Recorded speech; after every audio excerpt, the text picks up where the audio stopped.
Yo, what's up, guys? All right, so this is gonna be a little bit different kind of a video, similar to last video, but another YAP sesh. So if you're into it, let me know. Based on the viewage, I haven't been getting a lot of attention, so I may change, I may swap it out, I may make some changes. We'll see. But for right now, in the meantime, I'm in the middle of making a video right now for you guys about this episode. But I really just wanted to get a YAP video in real quick to just illustrate how much I love the new episode, episode 4, season 3 of JJK. It's the best episode to date for the anime in its entirety, and they really went balls to the wall, and I just want to talk about it. So here we go. First things first, I liked art, the art style, right? The art style in this scene in particular, when Ogi is dragging his two daughters into the pit, it's very, very muted colors, but the only bright color is the blood red from Maki and Mai, and it's on Ogi's face, and it looks awesome. It almost looks like a Kill Bill thing, which I'll talk about later. I don't know if that's what they were going for at that scene, but it regardless, it works very well. One thing I picked up on that was interesting was when Ogi was talking about how his older brother Naobito, his curse technique doesn't have much of a history. So it makes me think, like, does Naobito, was he the first to have it? That would make sense because Naobito is an older guy. He's probably born in the 40s or 50s, right around where film and frames per second, that kind of terminology would be a thing. So that's pretty interesting. I wonder if, like, the Zenin clan maybe had, like, maybe not a frame rate, like a projection sorcery type of ability, but maybe something like picture frames, like that old girl in Shibuya, the girl with the phone who got killed by Sakuna in like 2 seconds. Like, maybe something like that existed for the Zenin clan before projection sorcery, and that's what started it all. We don't know. We will never know that. But I always thought it was interesting that bro was talking about how that was the reason why. Or how, like, he was equal to Naobito in strength. Because the reality is, like the way Maki kind of cleared him kind of makes me think that he didn't understand the fullness and the complexities of the Zenin clan, of Naobito. I think there's even like a panel from like one of Gege's like bonuses from one of the manga chapters, but I think Gege Akutami himself says that, like, Ogi doesn't know shit. Like, Ogi is just talking out his ass in this moment. So it's pretty interesting and pretty cool. Yeah, everything about this episode was good. I wish there was more of this. So, like, you guys can see the comments, from the curse spirits. I wish we got to see more of that. Because, like, in the episode, you really just see Mai and Maki, and you just see an empty room, which is fine. Like, what I'm complaining about is 100% a cherry pick. Yeah, man, it was really good. But I wish we got to see more of that cursed spirit energy, because there really wasn't that much. Like, we don't, like, this panel is non-existent in the anime, basically. Yeah, he's talking shit. Yeah, Maki, I know you're heavily restricted, but you're not as heavily restricted, so you're trash. Da, da, da, da, da. It's kind of crazy how, like, so, like, based on what Ogi just said, I just realized this just now, but, like, Ogi clearly understands that Maki is heavily restricted. So, like, he understands that to an extent Maki is Toji. But does he recognize that, like, how much she is like Toji? I guess evidently not, but, why did this guy, like, why did everyone in the Zenin clan treat Maki like the way they did when they 100% knew what she was capable of? I just don't understand that. Like, even if you don't like them, you may not like Toji, you may not like the curse energylessness of these guys, but it's like, I don't understand why you'd provoke a bear. You know what I'm saying? If you had a pet bear, why would you poke the pet bear? And I felt like Ogi, Naobito, not Naobito, but like the Zenin clan as a whole were constantly poking the bear that is Toji Fushiguro, that was Maki Zenin. And Maki killed the entire clan for it. So I really don't know why they were treated this way. like in terms of logistics. Like it just doesn't make any logical sense to me at least. Um, but yeah, he's talking shit, blah blah blah blah. This was a good scene right here. Everything about this scene was amazing. The only thing I'll give for the entire episode as like a critique would be that everything went by so fast. Like this entire sequence right here goes by like within like 2 minutes. Like if you're hoping for like an emotional pull from these kinds of scenes and these kinds of moments, you're not gonna get them here. And it's not that it's bad. I'm not trying to shit on it, right? But it's like, it's just the direction that the director and that the animators chose to go was a lot more theatrical, a lot more just action based, which is fine. You know, I think either way it's fine. It's just unfortunate, I would say, because there was a lot here and a lot for JJK as a whole. Because JJK doesn't have a lot of backstory, doesn't have a lot of background. Like these characters that you meet and the backgrounds you do get, it's the very few amounts that you will actually get. And I think there's a point to that. I think that that's probably why they took the action route, because they understood, the animators and the directors understood that these characters aren't going to get, you know, fleshed out. Like this is literally the last time we see Mai ever.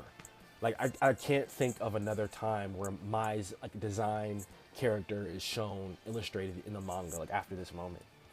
You know, correct me if I'm wrong, but it's like she's a non-factor basically. So yeah, she wakes up. This was a cool moment. This is one of the moments for me as a manga reader that I wish that we got to see. I wish we got to see this panel in particular. I wish we got to see Maki and Toji and them actually like, I wanted to see this panel specifically. I didn't want to see what they did in the anime, which was like an overshot. You saw this panel of Maki, but then you saw like Toji's like overshadow on top of it, which was cool still, but it just doesn't hit the same. But I'm not complaining. That's a cherry pick. I think this panel is hilarious right here. I'm so glad they kind of did it right, but this whole entire sequence right here, honestly, is done well. Like I'm not even mad. I don't think it's gonna show the. I can't really show the actual part, but oh, never mind. Here it is. Yeah, he gets cut in the face. Yeah, man, it was a good sequence. 10 out of 10. 10 out of 10. Oh, let me not get demonetized, huh? Like I'm gonna make money off this video. But I actually think, yeah, man, everything was done well. You got Junichi and Ranta, you got Naoya. In the anime, you get a little bit more fleshed out scenes. You get to see the Kukuru unit run past them. It's pretty cool. I wish this panel was around in the anime, because this kind of alludes to Junichi's thought process. Junichi doesn't really speak that much at all in the entire story. So I've always been kind of intrigued to hear his thoughts. But they cut this out of the anime, this scene, this panel, which sucks. But it's fine. Because I think this would have made his aura farming later on in the episode more understandable. Because it's like, okay, yeah, he really did think there was no way out of this. You know? But that's whatever. I don't think we get this panel either. Like, literally this panel and Junichi's panel gets cut from the main story. We just see this and this. And, you know, as you know, this was amazing. I'm not going to go too far into it because it's already 9 minutes in. And I'm told you I want to make a video on this, but the Kill Bill references and, oh my God, like this was like a present. Like, if you, I grew up as a Quentin Tarantino. No, that's his name, yeah. I grew up as a Quentin fan. I grew up watching Pulp Fiction, grew up watching Kill Bill, Reservoir Dogs, you know, Death Proof. So I'm a huge fan of what they chose to do. Although I do admit I wanted to see a more lethal Maki. I wanted to see Maki feel scary. The music, especially in this scene in the anime, made it seem like it was like a fun experience. And while that was awesome, and I don't think it was bad at all, I was hoping, as a manga reader, I was hoping to see Maki turn into a monster, because there's a future panel in a manga where a character calls her a monster and she's doing some monster level shit, and I just wanted to see that here. But you know, we still get the flavors of that. It's just illustrated in a different kind of light. This guy gets fucked up. Oh my god. Um, yeah, it was an amazing scene. I'll talk more about it later. Um, oh yeah, this was a cool scene too. Watching Chojiro's technique really made me recognize how powerful it was, because I really didn't think it was that powerful until I saw how huge his hands was. It gave me a huge berserk like callback in my head when I was watching it. But yeah, like I want to make this clear, like another point to make. These characters aren't weak, and I love how Maki just runs through them all. Like you can look back at the episode. I don't think Maki was touched one time by any character outside of Naoya, right? Um, but yeah, like Chojiro's not weak. Ranta's not weak. The Jinichi, like I would argue, all of these characters are like crazy powerful. They probably could have done something to Sukuna in the arc. Like they wouldn't have been able to fight Sukuna directly, but all three of these characters, if they were alive during this during Shinjuku, I could see them all being effective because of the natures of their curse techniques. So it's kind of a shame that they died. But nah, these misogynists gotta go, bro. They're terrible. Um, but yeah, man, it was a great episode that really, it was so awesome, man. I just, this is why I had to yap about this. I had to get this out of my system, because if I start yapping like this in the actual video, it's not gonna be a video. It's gonna be a yap session. So like, yeah, man, it was good. Hopefully no, okay, yeah. Yeah, overall, everything was good. No complaints. I still think that the pacing could be an issue, but I wouldn't blame that on the anime. I'd probably blame that on, I don't know. I mean, maybe talk about it in the chat, you know, in the comment section below, but I really feel like the reason why the Japanese people didn't like it was because and this is kind of going on for another subject, so whatever. But they didn't like this. The Japan audience didn't like this episode because they wanted to see more of like a serious aspect to this, and they felt like the animation and the direction of the episode was more towards Western audiences, which is not untrue, right? I think it's kind of telling, because like, yeah, the Avengers anime edition pulled up for this episode, and my God, was it amazing. But honestly, for what it's worth, I think regardless of what direction you wanted this episode to go towards, you have to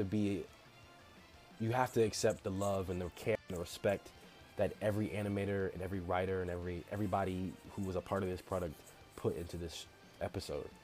You may not like it, but it's still a great episode, and it's still beautifully taken care of. Like you can tell everyone who watches the show, who makes the show, produces the show, loves the show.